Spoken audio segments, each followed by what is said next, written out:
Nós vamos abrir, então, nosso terceiro painel, Desafios do Marketing Esportivo dentro de um clube de futebol. Para compor, então, e acompanhar os nossos palestrantes, eu convido o nosso colega José Godin, membro da Comissão de Marketing, e convido o Caio Araújo, que gerencia a área de negócios do Botafogo, e o Carlos Eduardo Moura, que é coordenador do programa Sou Botafogo. Então, por favor, agradeço já a presença de vocês.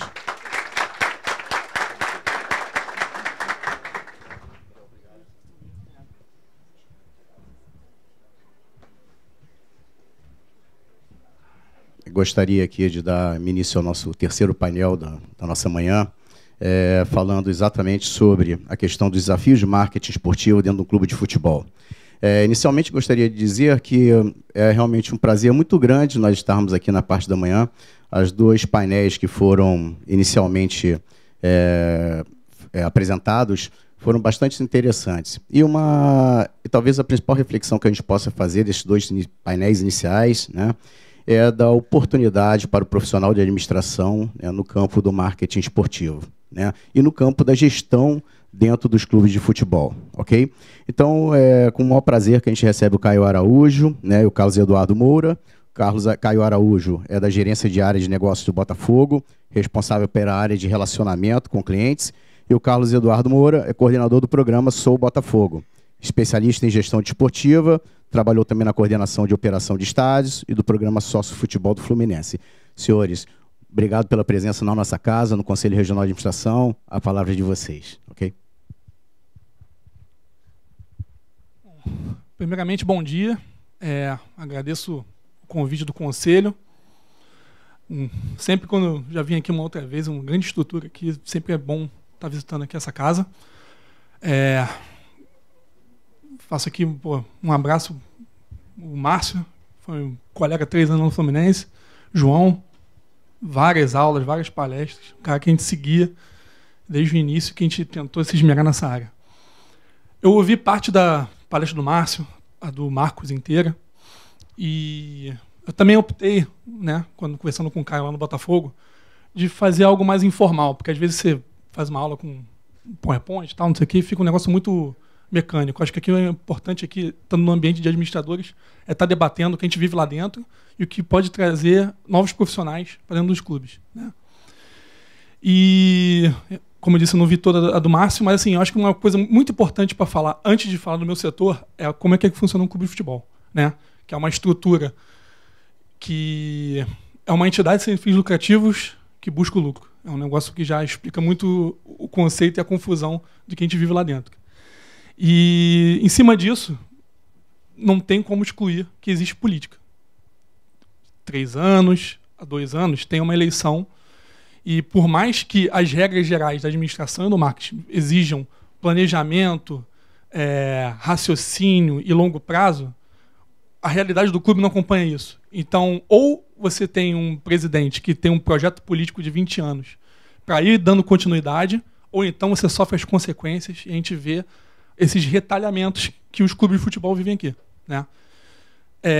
Tive a oportunidade de, assim, eu mesmo, né, com toda a humildade possível, eu sou uma distorção desse modelo, porque eu não sou administrador, eu sou advogado, mas eu entrei pela política, fui assessor do presidente, que queria reformular a questão de ingressos, e por ser do direito, tinha relações com o MP, TAC, tudo, polícia, procedura organizada. Então, assim, você é o cara perfeito para você enfrentar esse probleminha, entre aspas, né?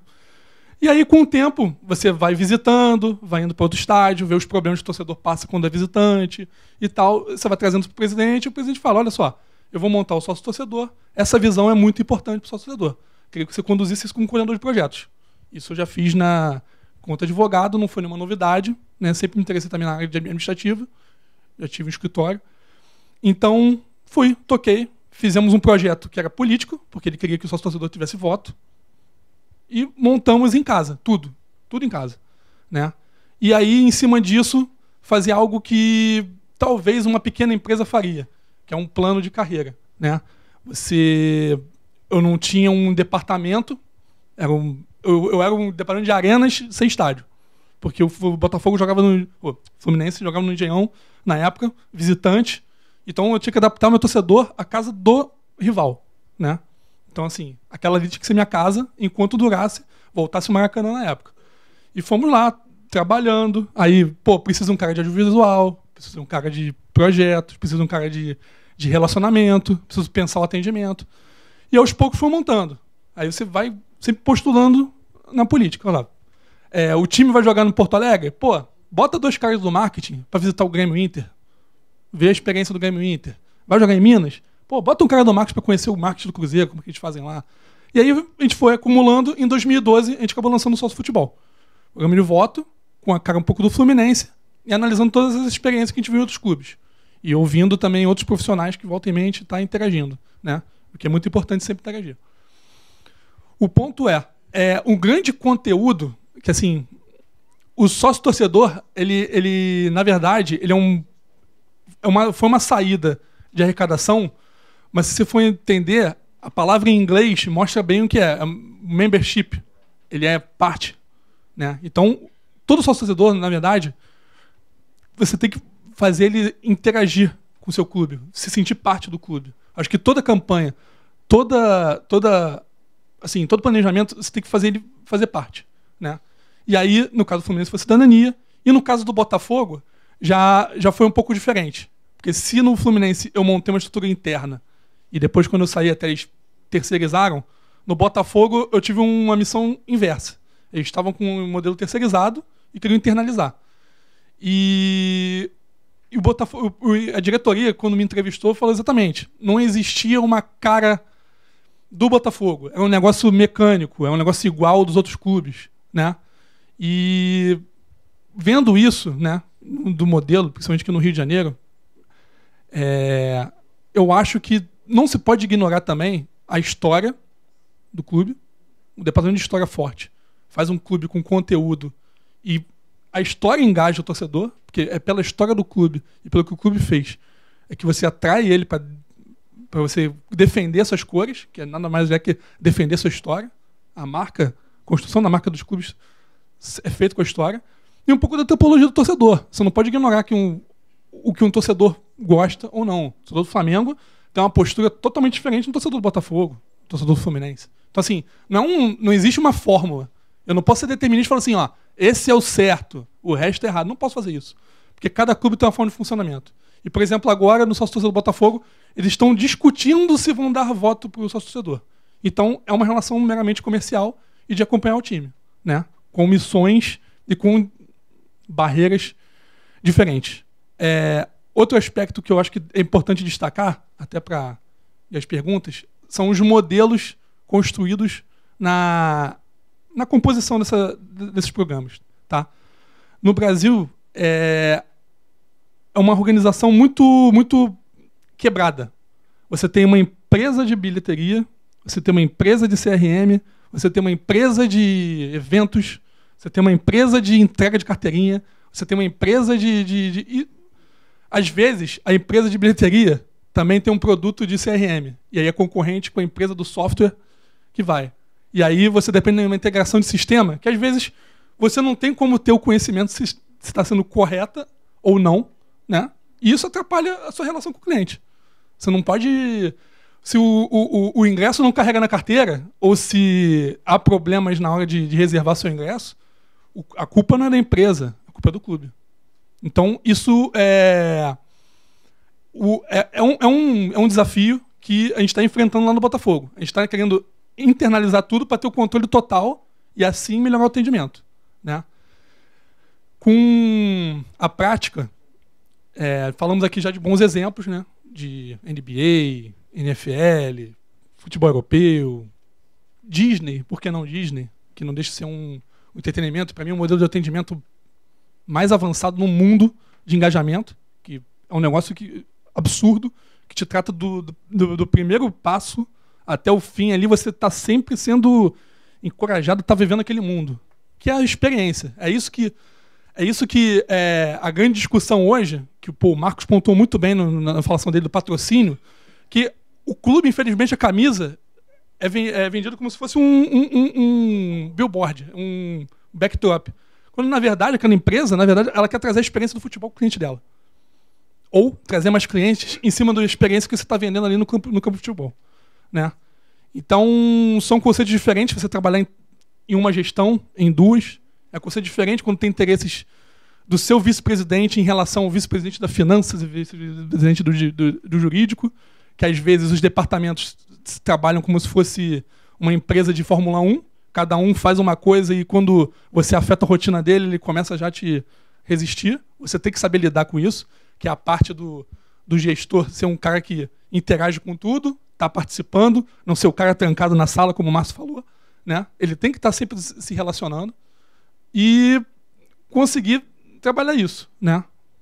Eu fui até, o Miguel falou aqui da carteira, por exemplo, né? Um problema é que a carteira não chegou. Por que a carteira não chegou? Aí você vai ver. Ou o sistema, a empresa que faz a entrega não tem um rastreamento correto, não te passa o rastreamento, não te centraliza a forma de você saber quanto chegaram, quanto não entraram. Aí você começa a fazer a solução em casa de uma coisa que você está pagando. Entendeu? Então, aí está vendo a discussão, né, de estar interiorizando isso e buscando também o famoso plano de carreira. Porque, assim, às vezes você participa de cursos de networking que você coloca, assim, esperança, vai entrar do nada, não sei o que e tal. E, na verdade, eu acho muito mais importante essa ligação dos clubes com as faculdades. Você já trabalhar isso num plano de estágio, por exemplo, no clube, que o cara já, no treinamento de vida, ele já começa a ver essas nuances e ele já se prepara para ser efetivado, né? No Fluminense eu montei todo o meu atendimento com estagiários, né? No Botafogo eu estou fazendo um negócio até mais avançado, que é fazer uma parceria com uma faculdade, com a faixa, de estar sempre aproveitando pessoas de lá, tentando fazer cursos dentro do clube, até com profissionais do clube, para tentar criar essa cultura de você estar sempre renovando, sim, mas renovando de uma forma organizada e benéfica para o clube e para o profissional. Porque também, às vezes, você chega de uma realidade, de uma empresa, cai dentro do clube, que na verdade é quase uma prefeitura municipal. Porque é um negócio diferente, entendeu? E com cobranças de empresa multinacional, né? É um ambiente sui generis. Que às vezes o cara tem todo o conhecimento, mas não consegue ter o tempo necessário e também as ferramentas para poder colocar todo aquele conhecimento ali. Às vezes ele é injustiçado. Eu já vi muitas pessoas muito capazes em clube que, nos meus 5 anos, pô, Marcos, João, deve ter visto muito mais gente assim, que às vezes o cara não conseguiu nem se adaptar, né? Eu vou dar um exemplo aqui, assim, tem clube que teve 9 gerentes de marketing em 6 anos. 9 gerentes de marketing. Então, assim, não tem como você evoluir num ambiente desse, né? E, pô, o que você vê em treinador, imagina num negócio de comunicação de venda com torcedores, né? Perspectivas agora são boas. Eu, particularmente, acho que o estádio é o meu shopping center para vender tudo que eu tenho do Botafogo. Para mim, o conceito de vender o estádio como uma casa é muito parecido com o conceito de hospitalidade visto em curso de turismo, que é um outro link que podia ser feito, de gestão de estádio está mais associado, porque o princípio dos sentidos que você faz na hotelaria é muito parecido com o princípio dos sentidos que a pessoa tem no estádio, entendeu? A questão do sonora, a questão tátil, a questão visão, cores, a questão própria, pô, quem não foi no Maracanã não lembra o cheiro de amendoim, ou então, pô, o grito da torcida, pô, todas essas questões são afetivas e constroem a percepção do cara como uma experiência. E mudar também um pouco o conceito geral do produto, porque realmente, se o produto não for bom, não adianta. Não adianta o planejamento de um jogo, que é para ser um evento, ser feito numa reunião chamada reunião de segurança. Quando você vai para se divertir, você enfrenta gradil, você enfrenta revista, você enfrenta gritaria, você enfrenta tumulto em fila, entendeu? Então, assim, o produto tem que melhorar a partir disso. Eu não posso montar uma estrutura interna em que a palavra final é do policiamento e não do cara que quer promover um evento. Entendeu? Eu acho que essa barreira tem que ser vencida. Obviamente não pode se ignorar a questão de segurança em estádios, mas aí eu acho que não é uma questão de futebol, isso é uma questão social. Você vê violência em tudo que é lugar, você vê violência em eleição, você vê violência em futebol, você vê violência em boate, você vê violência, porra, na rua, desculpa, Pavão. E, sabe, tratar da forma correta e parar de vender que é um problema de estádio, não é um problema de estádio, entendeu? E aí um pouco também do conceito que dá para desenvolver mais em perguntas. Eu também não quero atravessar a parte mais pontual do Caio, que vai ser mais de comportamento, da questão comercial, mas vamos encarar também que o principal financiador dos clubes, ele é um concorrente no entretenimento. Porque se ele paga aquilo, é para as pessoas ficarem em casa vendo na TV. Então, você tem que ter a percepção seguinte, você tem que... acho que a parceria tem que ser um pouco maior, né? Minha memória afetiva de criança sexta-feira e sábado tinha entrevistas e matérias sobre o jogo. De se provocando, zoando, vai ter o jogo, promoção do jogo no RJTV. Eu lembro disso. E hoje em dia, tem a promoção que vai ter a transmissão do jogo. Às vezes até na mesma praça. Que é uma concorrência voraz, né? Um clube de futebol. Por isso que talvez a bilheteria não reflita e tal. E refletir também a realidade do país, né? Que um programa de consumo, vamos usar até outro, vamos sair do futebol, vamos no cinema. Às vezes um programa de cinema, um casal gasta R$100. Será que isso não é um negócio que afasta também as pessoas de estarem interagindo? Você ser tão caro e ao mesmo tempo você ser um negócio tão repelente de você estar participando, se estimulando a você não voltar, sabe? Existem programas. Será que a cultura de ir ao estádio se reflete só eu jogo e se vencer eu vou, se não vencer eu vou? Ou o estádio não pode ser digamos assim, uma alternativa a um shopping center, por exemplo? De você estar vivenciando algum evento lá dentro, ou então você está estimulado a consumir, sabe? Produto no estádio é muito mais caro que fora. Então, assim, o cara é estimulado a entrar faltando 5 minutos pro jogo. E aí você propõe todas essas balbúrdias que eu estou falando. Então, assim, o negócio todo tem que ser pensado, entendeu? E infelizmente, como o pensamento, né, o planejamento é fatiado em gestões, às vezes você não consegue ter continuidade nem sequer numa união. Às vezes você começa uma união aqui, tem eleição num clube, já quebrou a união. E aí em todos os clubes vai quebrando. Entendeu? Acho que é mais um pouco disso, sabe? O Botafogo está com agora 12 mil sócios, perspectiva de melhorar agora voltando para a casa dele, que é o Engenhão, né? 2017.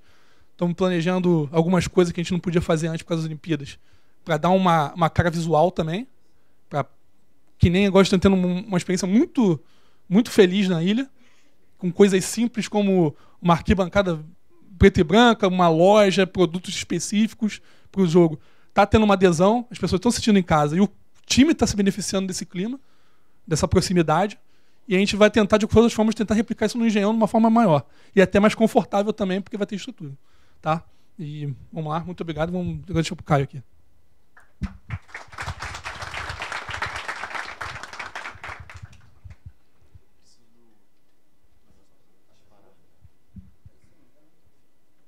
Bom dia, pessoal.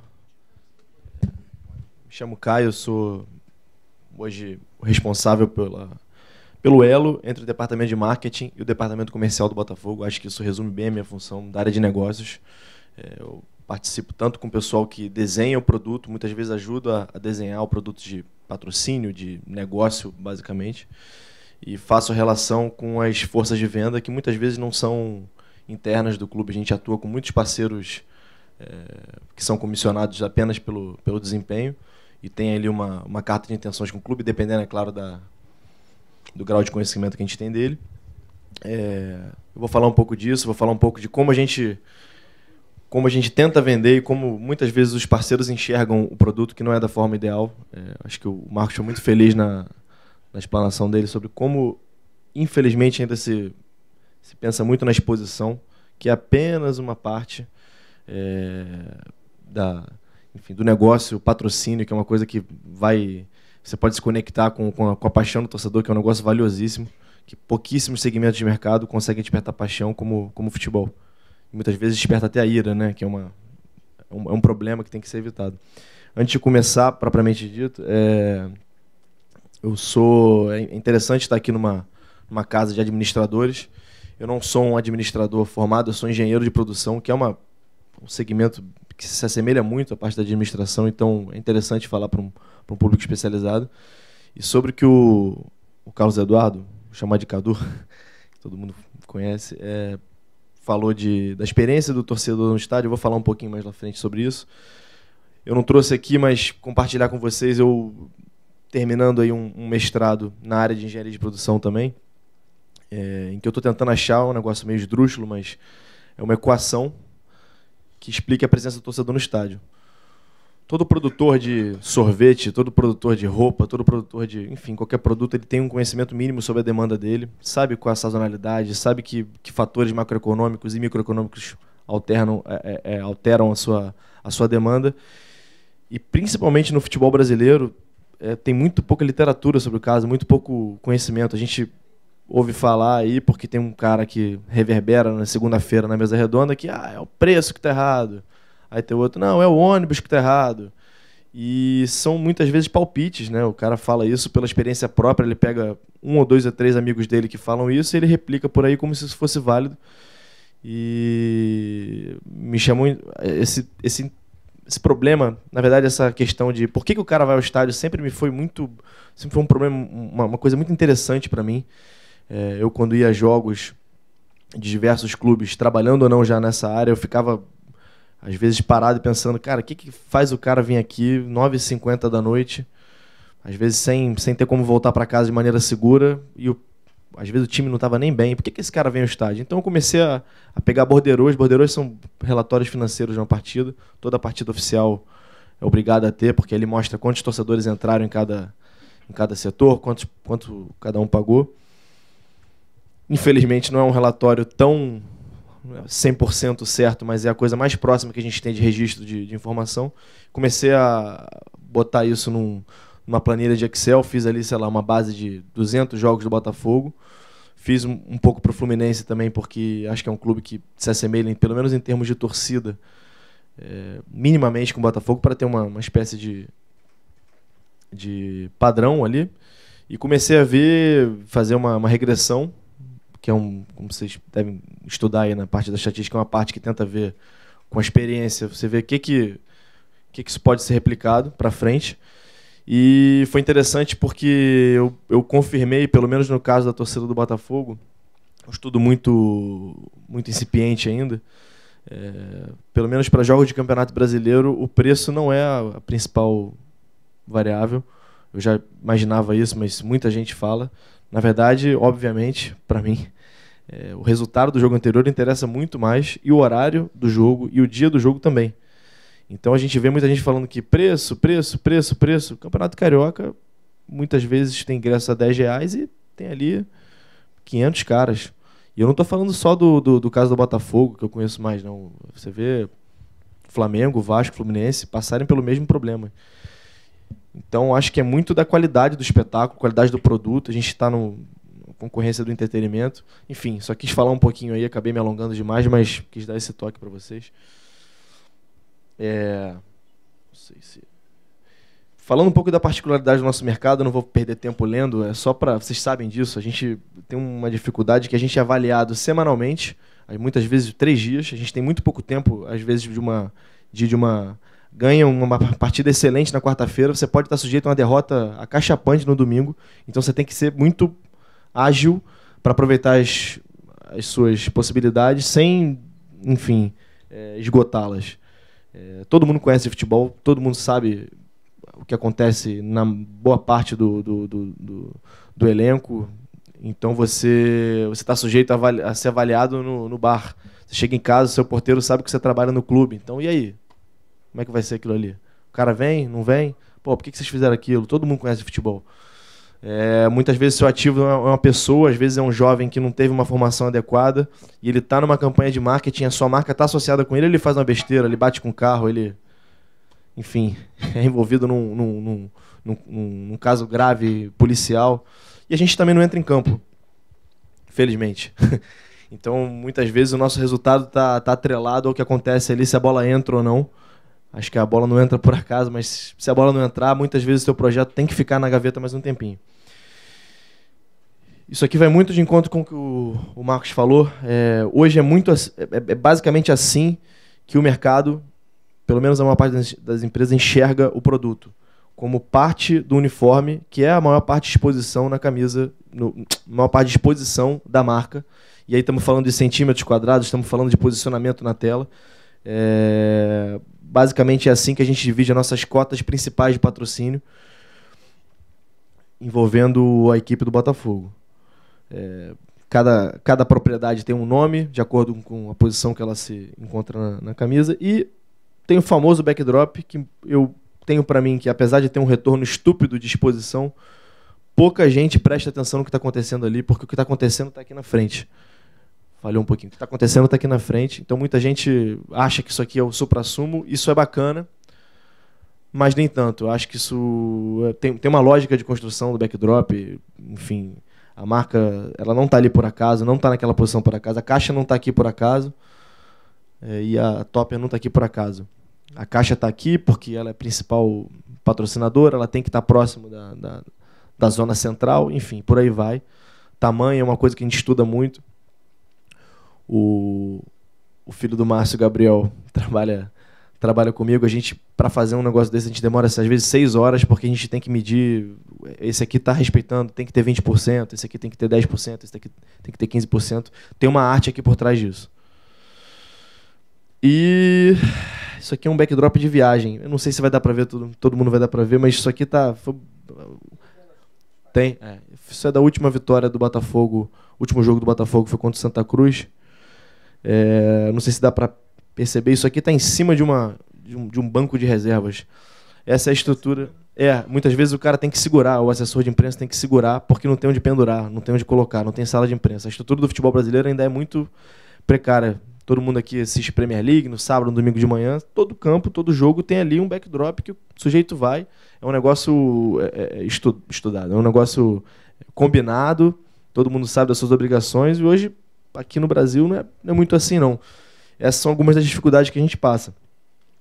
E você tem que aproveitar todo momento. Isso aqui é uma zona mista. Isso aqui é uma foto do meu celular, da Arena Botafogo. Vocês, como podem ver, não é a estrutura mais adequada. Mas por que a gente faz isso? Porque a gente tem que aproveitar todo momento. Não é sempre na sala de imprensa que sai a entrevista. Por mais que a gente condicione a imprensa a dar preferência à entrevista na sala de imprensa, tem um jogador passando aqui, saindo do vestiário, o dirigente passando, o jogador passa com o filho, o repórter acha que isso é fofinho. Então a gente tem que aproveitar todo momento para expor o nosso patrocinador. E claro, tem também os ativos de placa de campo, que são valiosíssimos, mas estão passando por uma crise muito grande. Se vocês repararem aí, hoje eu não sei, porque hoje é Copa do Brasil, mas não, tem um jogo do Vasco hoje. Vocês podem ver que muitos dos campeonatos estão a televisão está com dificuldade para vender. Porque esse modelo já não cola mais, simplesmente a placa. Você vai ver que vai ter ali o Ad Night, vai ter ali o Velho Chico, o Cartola FC, CBF. Isso aí não é a CBF botando dinheiro, não é a Globo botando dinheiro, isso aí é porque não apareceu ninguém para pagar ali, então para não ficar um buraco vazio, que vai ser muito feio, se usa a placa institucional ou da competição ou da televisão. Muita gente, às vezes, nem sabe por que está ali, mas está ali por causa disso. E cada clube, eu não sei se vocês sabem, eu quis mostrar essas imagens também para explicar um pouquinho das minúcias. Cada clube tem direito a 2 placas publicitárias para explorar. Ele não pode vender, mas ele pode explorar como fornecedor de material esportivo e com a marca que aparece na sua camisa. Isso aqui é uma foto do Kleber Andrade, ainda com o programa de sócio-torcedor. O clube mandante tem direito a explorar 2 painéis publicitários. Falando um pouco de estádio, o estádio também oferece, um estádio próprio oferece mais, mas um estádio alugado não deixa de oferecer. Um estádio próprio oferece diversas possibilidades também de exposição de marca. E vocês repararam que até agora eu só falei de exposição de marca. Isso aqui é um carrinho maca, que é uma coisa que o Palmeiras utiliza muito bem. Isso aqui é um jogo da Copa do Brasil do ano passado. Você é praticamente invadido na sua TV, o cara vai machucado, você vê fã. Faculdade das Américas. Isso, como administrador do estádio, na verdade, o Palmeiras não é administrador do Allianz Parque, mas ele, como tem um contrato muito longevo com a W Torre, ele consegue ter essa propriedade. Então é importante, são ativos que você tem apenas ou administrando um estádio ou tendo um bom contrato. Banco de reservas, você vê, isso aqui é no ano passado, lá do estádio Newton Santos, do Engenhão. A gente fez uma aplicação para um parceiro do Botafogo, foi ter o Fluminense e Vasco e apareceu também. Como administrador do estádio, a gente tem essa prerrogativa de manter os nossos contratos ativos quando a gente aluga para um clube, para um co-irmão. E vocês notaram que eu falei agora só de exposição, né? Isso aqui é uma coisa que muitas vezes é deixado para lá. A gente teve uma reunião há 2 semanas atrás com o pessoal da antiga IMX, né? Agora IMM, são especializados em hospitalidade. E o cara deu uma aula pra gente, a gente foi ter uma reunião e foi até interessante, o cara ficou mais ou menos 1h30 falando de como no Brasil não se sabe utilizar o marketing de relacionamento, como muitas vezes o camarote, que é um instrumento fantástico de relacionamento, você pode fechar negócios ali que você não fecharia numa sala comercial divididas por baias, você tem uma visão ali, um negócio que desperta um sentido aí, falando um pouco do que o Cadu falou, né, desperta uma coisa ali na cabeça, o cara tá num estádio, muitas vezes o patrocinador, além de apenas querer saber da exposição, não quer saber de ativação, você procura ele para fazer uma coisa a mais, para se conectar com o torcedor. O cara, tô enrolado, não tô podendo falar. Ele só quer saber se apareceu aqui na marca, se apareceu no backdrop. Muitos patrocinadores só querem saber disso. E o camarote muitas vezes é utilizado para o cara levar a família. Ou para, enfim, ficar fechado. Quando o cara poderia fechar negócios aqui, a gente muitas vezes até estimula, olha, vamos fazer um negócio legal, a gente coloca num camarote do lado uma empresa que pode fazer negócio com a sua, e o cara não quer nem saber. Infelizmente, isso ainda acontece muito. E é uma ferramenta fantástica, tanto o ingresso quanto o camarote. Camisas, isso é um item muito interessante de relacionamento. Cada patrocinador a gente disponibiliza uma enorme quantidade de camisas para o cara poder presentear seus parceiros comerciais. E muitos também não querem saber do uso para gerar negócio, querem saber meu filho está me pedindo, eu quero uma para mim. Ingresso também, né? E eu não posso deixar de falar um pouco do nosso caso atual, que é a Arena Botafogo, na ilha. Talvez grande responsável aí pelo nosso bom desempenho no Campeonato Brasileiro, vamos dizer assim. Hoje o Botafogo só está lutando por uma vaga de Libertadores e está fazendo um bom campeonato por conta desse investimento. Não foi um investimento que partiu do marketing, né? Foi um investimento que veio da presidência, foi um investimento do Botafogo. O Botafogo pagou do seu bolso o aluguel e a execução desse estádio apenas para o Campeonato Brasileiro. Basicamente, o que eu quero dizer com isso? O clube entendia que sem esse estádio não teria como fazer sem jogar no Rio, próximo da sua torcida, não teria como fazer um bom Campeonato Brasileiro. Então o interesse aqui era ganhar pontos na tabela, não era ganhar dinheiro. Esse era o interesse. Vejam bem a diferença. Muitas vezes a gente vê um estádio como conceito de arena, apesar do nome ser aqui, Arena Botafogo. O conceito aqui era ganhar pontos, ganhar partidas. Passar por clubes que muitas vezes a gente não passaria se a gente fosse jogar em Juiz de Fora, ou fosse jogar em Cariacica, ou fosse jogar em Manaus. Até pelo fato do desgaste, é uma coisa que é muito ignorada. O clube viajar 38 jogos, aí vai mais da questão da fisiologia, não é muito a minha área, mas incomoda. Não é recomendável o cara ficar nesse eterno, enfim, nessa eterna viagem. Então mas dado que ia ter um estádio, a gente tinha que pensar, cara, a gente precisa ganhar dinheiro, a gente precisa fazer aquilo um ambiente de consumo com as devidas limitações do espaço. A gente precisava, enquanto clube, tentar de alguma maneira ganhar algum dinheiro. E aí veio essa ideia, que foi do Cadu, inclusive, do copo personalizado. Isso não é nada novo no futebol, é uma coisa que a Copa do Mundo mostrou. Quantas pessoas aqui não saíram abarrotadas de copos, e na Olimpíada também, aquela febre absurda dos esportes. Mas com uma particularidade, o Botafogo foi pioneiro. Nas empresas que a gente buscou, a gente conversou com muita gente, a gente encontrou uma que tinha total sinergia com o nosso interesse, que era fazer uma coisa não só de consumo, mas também de experiência. Qual é a ideia aqui? O sujeito chega no estádio, dá R$5 no copo, que é personalizado, que tem a cara do Botafogo e da Arena, e ele passa a beber a cerveja dele, a água, o refrigerante dele nesse copo, e não consome o descartável, que é um problema aí enorme, tanto de custo como de sustentabilidade. Ao final do jogo, se ele quiser, ele pode devolver o copo e pegar os R$5 de volta. Os R$5 são um calção apenas, entendeu? É claro, como a gente esperava, o índice de devolução seria baixíssimo, baixíssimo. Mas a gente conseguiu reduzir o consumo de descartáveis de 30% a 40%. Esses são os cálculos que a gente tem no momento. Eu acho que para o ano que vem isso vai ser ainda maior, porque vai ser uma operação muito mais estruturada. Mas é um número significativo você reduzir o consumo de descartável de 30% a 40%. E, mais que isso, aqui é uma notícia que saiu. A gente que vendeu essa pauta, digamos assim, precisa gerar pauta positiva, de número de copos vendidos. Isso aqui é de setembro, hoje a gente já vendeu 33 mil copos. Isso é uma receita entrando, não vai pagar o estádio, não vai trazer um jogador, não vai trazer o craque da Libertadores no ano que vem, nem, enfim, trazer uma grande melhoria para o clube, mas isso aqui a gente tem que focar sempre em linhas de receita. Se a gente olhar cada oportunidade como uma fonte de receita, a gente começa a mudar o panorama do ganho, né, do departamento de marketing e do departamento comercial, que não são a mesma coisa, como o Marcos falou, mas tem que trabalhar minimamente em sincronia, né? Uma outra coisa que eu queria falar para vocês, como é o nosso trabalho. Isso aqui é um jogo do Campeonato Brasileiro, um jogo atrasado do primeiro turno. Foi no início de setembro. O Botafogo não estava ainda muito bem no Brasileiro, ainda existia um temor aí de, e se perder esses jogos aí, será que vai lutar para não cair de novo? Olha que complicado. E o que acontece nesse jogo? O Camilo, que é o nosso camisa 10, faz um golaço.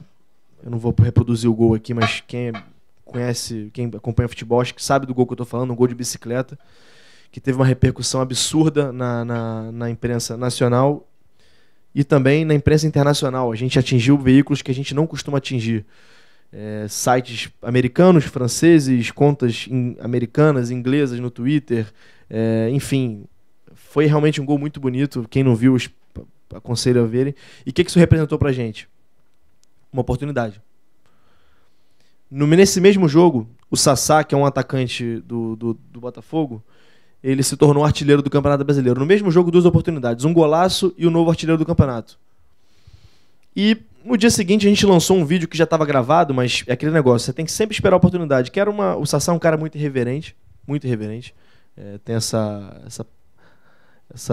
ativo, né, que a gente tem que usar na hora certa. Se a gente solta um vídeo desse depois de uma derrota, já era, eu posso acabar com a carreira do cara. Mas depois do cara virar artilheiro de uma vitória contra um time que até então estava muito acima da tabela, o Grêmio estava em terceiro colocado na época, e faz uma brincadeira dele fazendo uma referência ao Neymar e ao Balotelli, a gente pensou o seguinte, cara, foi num domingo, quarta-feira a gente tem um jogo contra o Fluminense, que é um clássico, sem querer, não tem como fugir do clichê que um clássico é sempre um jogo muito disputado. Então a gente tem segunda, terça e quarta, e talvez apenas esses dias para ter consumo, né?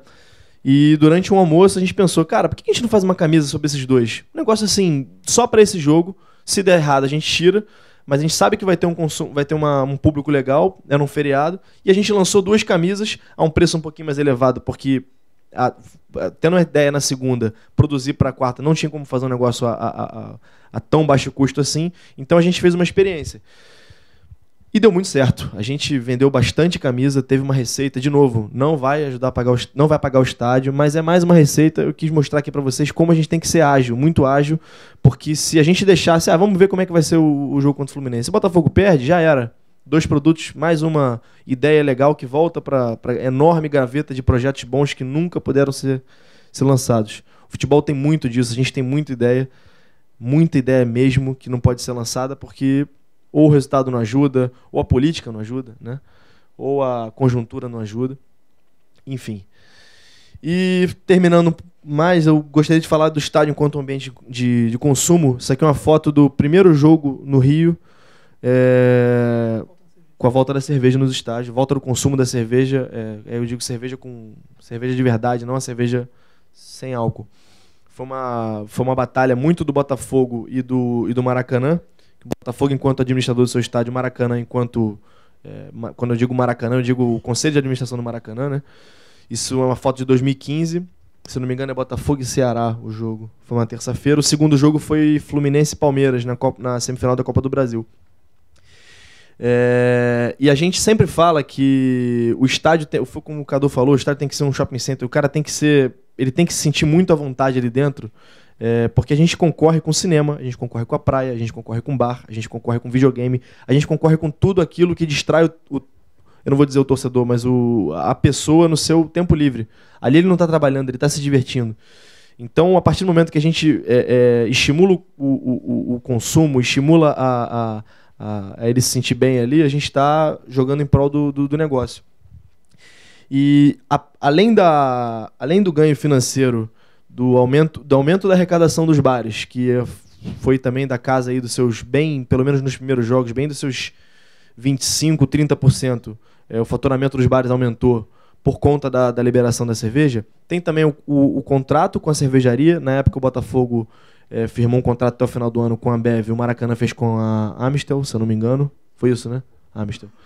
Que você ganha pela latinha vendida, é mais uma receita. Vejam bem, quantos negocinhos que eu vou falando, isso é receita. No final, isso não é um patrocínio, isso não é um contrato de televisão, mas isso ajuda muito a pagar as contas no final do mês. Tem também a questão da experiência do torcedor no estádio. Vejam bem que eu vou mostrar. Eu peguei jogos no ano passado, por ter um interesse aí de números e de enfim, ser um apaixonado por números, né? Além de um apaixonado por futebol. Eu peguei números do nosso acesso nas catracas apenas em jogos de finais de semana, para não ter aquele efeito do trânsito pelo trabalho. Eu não quis pegar jogos de meio de semana, porque muitas vezes o sujeito entra tarde, porque ele está vindo do trabalho, enfim, pegou um trânsito na hora do rush. Então eu peguei apenas jogos de finais de semana. Esses 2 jogos aqui são jogos em que a cerveja ainda não era liberada. Eu dividi em espaços de 10 minutos, para ter uma... E aí, aqui o que importa, na verdade, é a proporção, não o volume, né? E essa barra amarela significa o momento de início do jogo. Estão conseguindo acompanhar, né?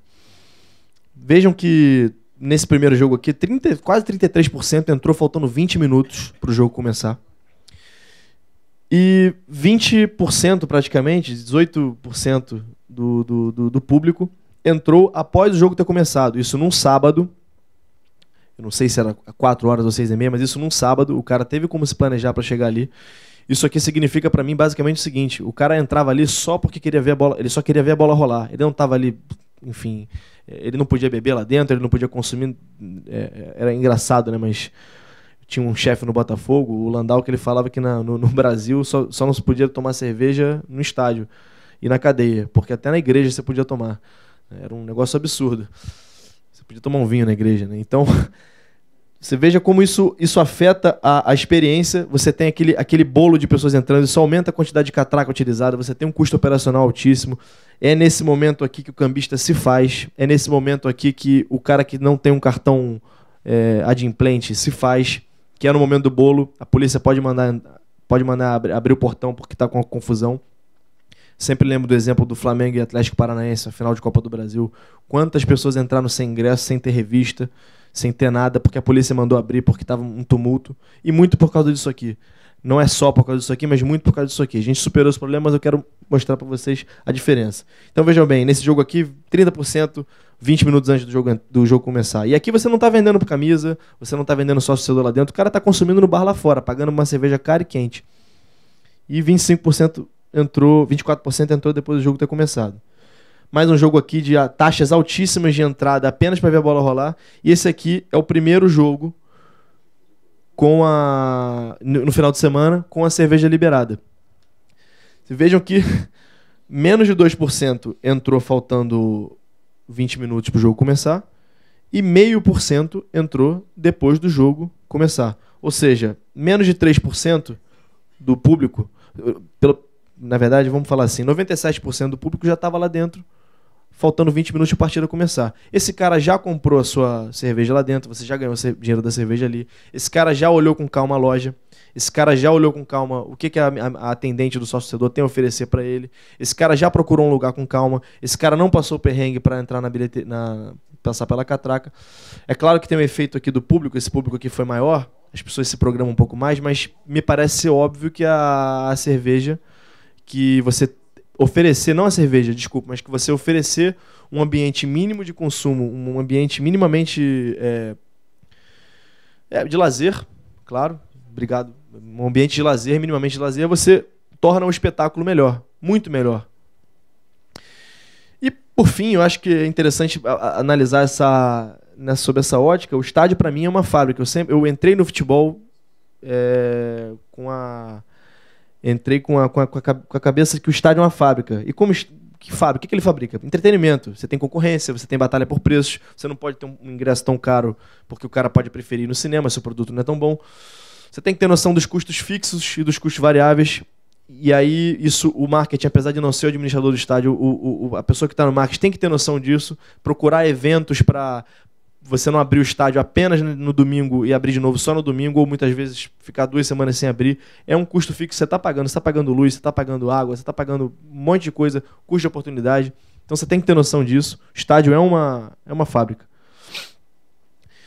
E eu sempre falo isso, eu acho que para quem quer entrar nessa profissão, é claro que você tem que ter interesse, tem que ter curso, tem que ter formação acadêmica, mas eu acho que você tem que ter uma coisa muito importante, que é a postura. Você tem que ter uma postura. Muitas vezes eu vejo pessoas se perderem lá dentro, o cara com um currículo fantástico, o cara chega lá, ele acha que ele está num parque de diversões, porque eu sou torcedor, sou botafoguense pra caramba, sempre sonhei estar aqui, e ali está perturbando o atleta no momento que não deve perturbar.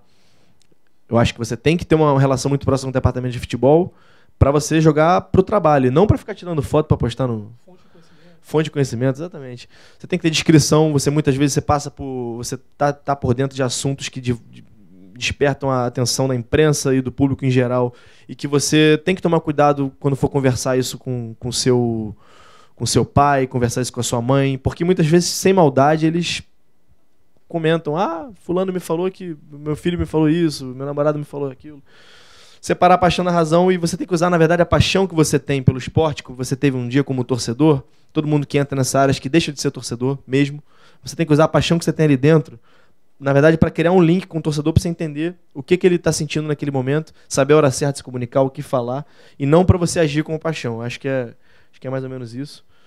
Então, os nossos contatos aí, caso vocês precisem de alguma coisa. E é isso. Obrigado pela oportunidade, Miguel. Valeu, pessoal, pela atenção aí.